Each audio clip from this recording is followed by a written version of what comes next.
Recently, Supreme Master Ching Hai graciously allowed our association members to gather for an international seminar.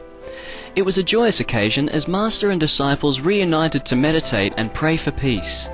During her visit to meet with our association members, Supreme Master Ching Hai also spoke of the teachings of past masters and answered the spiritual questions of fellow initiates. Throughout the ages, compassionate enlightened masters have urged people to surrender to the greater universal power by seeking the divine within, from which all other goodness and happiness follow. This message was echoed again in Supreme Master Ching Hai's discussion with the theme Dhyana Paramita, the great practice of meditation, with our association members during the international gathering on January 9, 2009.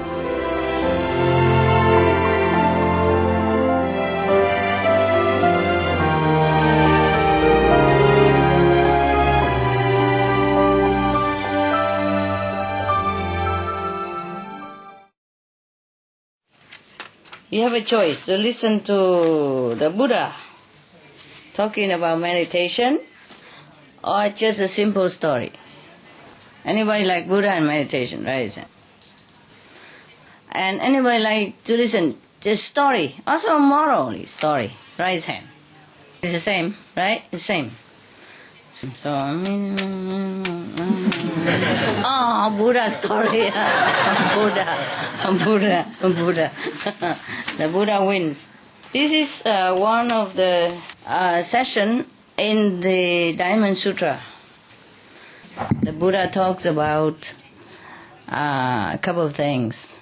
First is charity, and then the second is keeping the precepts. And then the third one is about patience, endurance.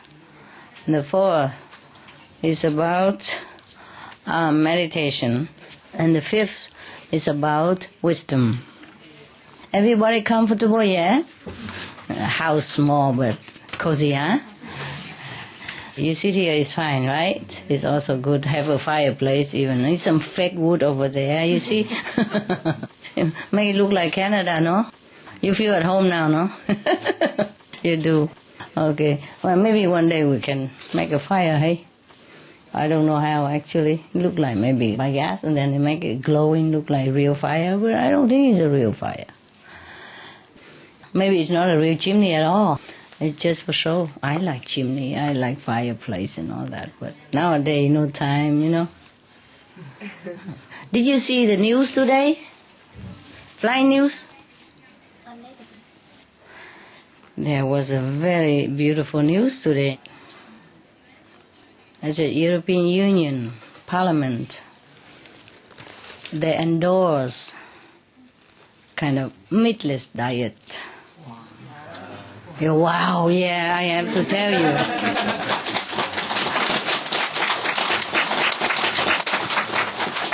They had a meeting, and it's something like they have agree, you know, according to all the evidence, that less meat is to cut the methane, to cut the pollution and to halt climate change. So they're going to reconsider the subsidies for the meat industry. Before, they always give the subsidies to meat industry. You know that, don't you? Otherwise, the hamburger, instead of $1, it would cost $30 or something like that. Yes. All your tax money going to that hamburger or beef burger. That's why it's so cheap. Don't you ever wonder why it's so cheap? Subsidized. Yeah, subsidies from the government. And where does the government have money? Your pocket. Yeah, tax, yes. And then everybody think, oh, it's so cheap. You know, everybody go to hamburger and beef burger shop to eat. And all the money you pay all the while and you don't know. Now, of course you know. No, you don't know? Not really? Okay, all right. You're eating your money. It's not hamburger that you're eating. It's your money. And then everybody think, wow, so cheap, you know, all this fast food chain is so cheap. And everybody likes it because it's cheap. But it's not cheap. First, they came from subsidies, yeah, which is your pocket money, or your parents' pocket money, or your grandparents, or whatever, yeah, continue. And then later, after you eat all that, you get sick also, and then also your money again. Go hospital, eh? Either free in the hospital or not free is the same. Free, then it's from your tax. Not free, from your pocket. Both of them came from your pocket. Wow, you know everything now. So when I saw that news, wow, I jumped around like a kid. I laugh and cry at the same time. It's not a very big step, but it's a step. I can't believe we live to see that day, you know. I mean, European Parliament is a big, powerful institution, right? It's not just you and I. I was so happy, I laugh and cry, and then like a child, you know, jump around. I was so happy, and then my dogs were so worried. They come around me, hang around me, jump around me also, and kissing me all over. They were like crying with me. They were crying because they saw me crying. I was so happy. So I had to tell them, no, don't worry. I'm just happy, everything okay, I'm happy, you know, because they were so worried. They all jump around and crying and, you know, whining, you know, and licking me all over. Oh, I'm drool all over, you know. I said, no, I'm just happy, don't worry. And then they all calmed down, you know. And they never saw me like that, I guess. Yeah, now and again we have some good news, eh? It's worth to be happy about. Every day we have good news and some news to motivate you to work for the world. So you should watch it. Okay, let's talk about the Buddha's wisdom here. In the Diamond Sutra, one section of it, the Buddha talked about Dhyana Paramita, meaning the great practice of meditation, the real meditation. Here, when you meditate, it's not real. You understand me? Talking about the Buddha's meditation. Okay, then Subhuti. Subhuti is one of Buddha's great disciples. Nah? So when he asks something, there is something meaningful to us. So here, Subhuti inquired the Lord Buddha, saying that, suppose a good pious disciple, either man or woman, having begun the practice of attaining Anuttara Samyak Sambodhi, how is he or she to keep his mind tranquil? How is he to wholly subdue his wandering thoughts and craving desires? You all want to know this, right? Yeah. Okay, so the Lord Buddha replied to Subhuti. The Buddha said, Subhuti, any good pious disciple who undertakes the practice of concentrating his mind in an effort to realize Anuttara Samyak Sambodhi should cherish only one thought. Namely, when I attain this highest perfect wisdom, I will deliver all sentient beings into the eternal peace. That's the only thought that a pious disciple should bear in mind during meditation, to calm his mind. That's what the Buddha said. Try it tonight. Do you know what is Anuttara Samyak Sambodhi? That's the highest perfection, the highest Buddha nature, Anuttara, supreme. Samyak Sambodhi is the highest Buddha nature, God Almighty, the highest wisdom. Now when we meditate, when we undertake the concentration of the mind, we should bear in mind only one thought.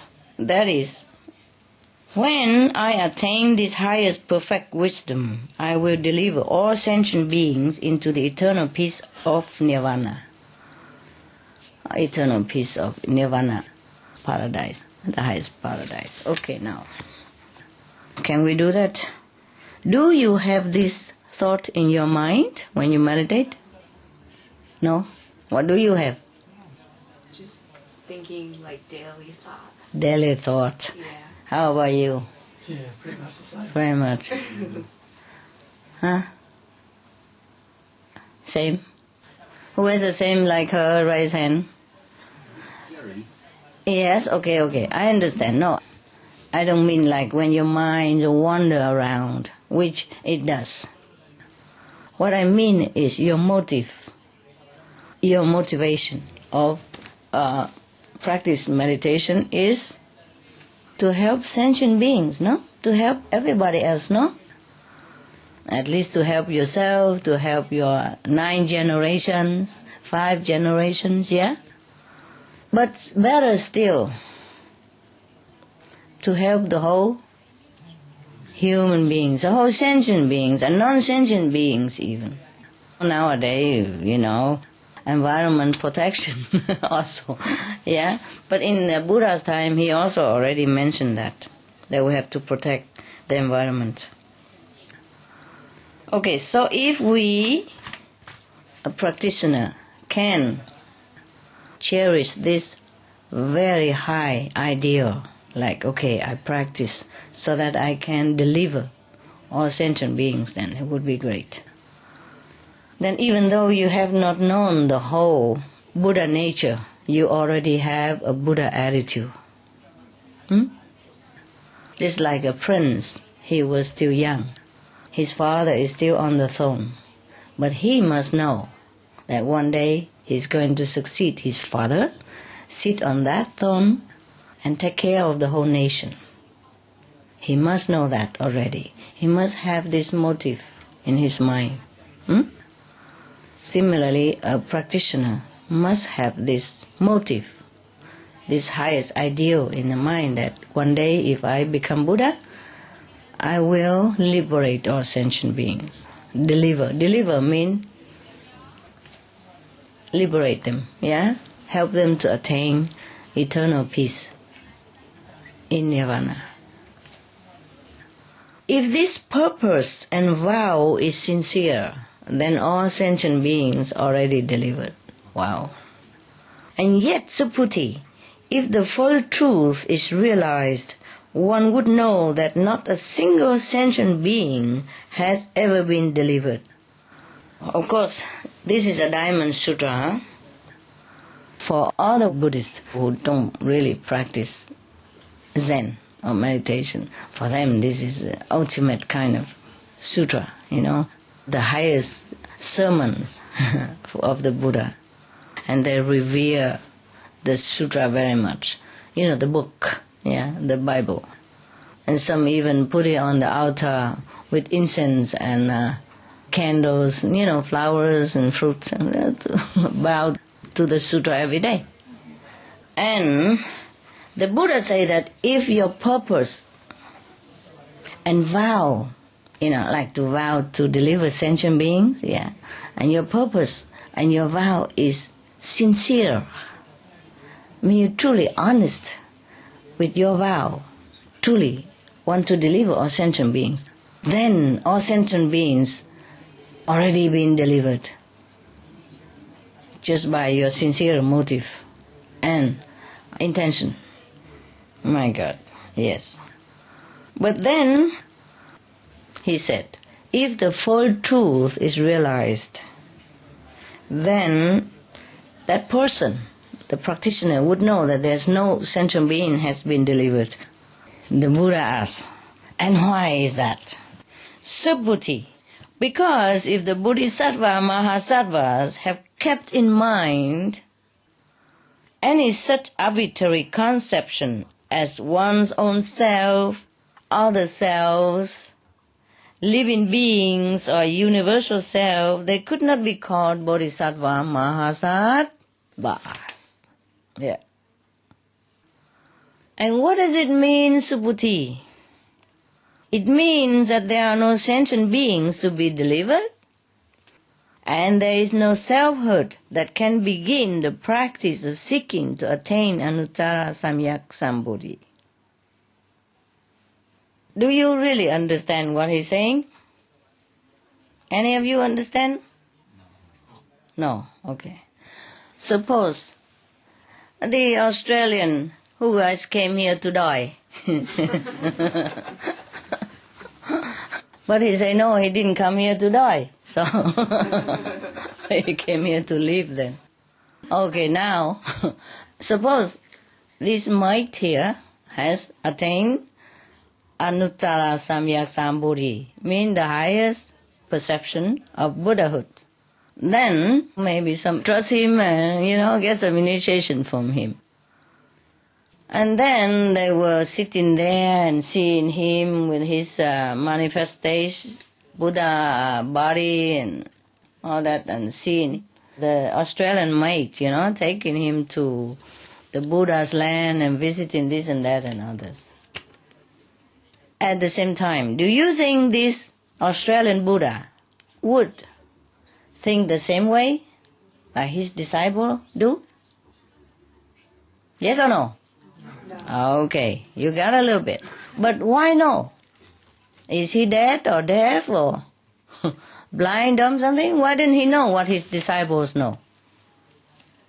Tell me, anybody know? Because he knows that the disciple can be enlightened by himself or themselves. And the disciple thinks is he that enlightened them. No. It's not that. No. Okay. You understand something, but it's not that, of course. It's not that. What it means is that when you have attained Buddhahood, you have no more ego like the way we have in the human life. You see what I mean? Like, okay, I do this, I do that. Yes? I enlighten him, I enlighten her. But when you have become Buddha, you don't have this I anymore. Yes? So you don't have any registration office. It's like in center here we have a registration office. Everybody come, and put their name on and say, okay, I have come today, I go tomorrow. So in the Buddha's mind, there's no sentient beings come and go through the wavelength of his existence. Even if they come and go, he is one with all of them.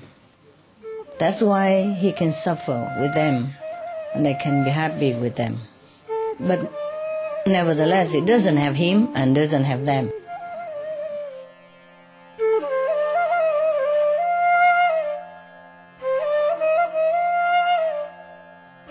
It is a joy to have you with us today for Between Master and Disciples. Please join us again tomorrow for part 2 of Supreme Master Ching Hai's discussion, Dhyana Paramita, the great practice of meditation.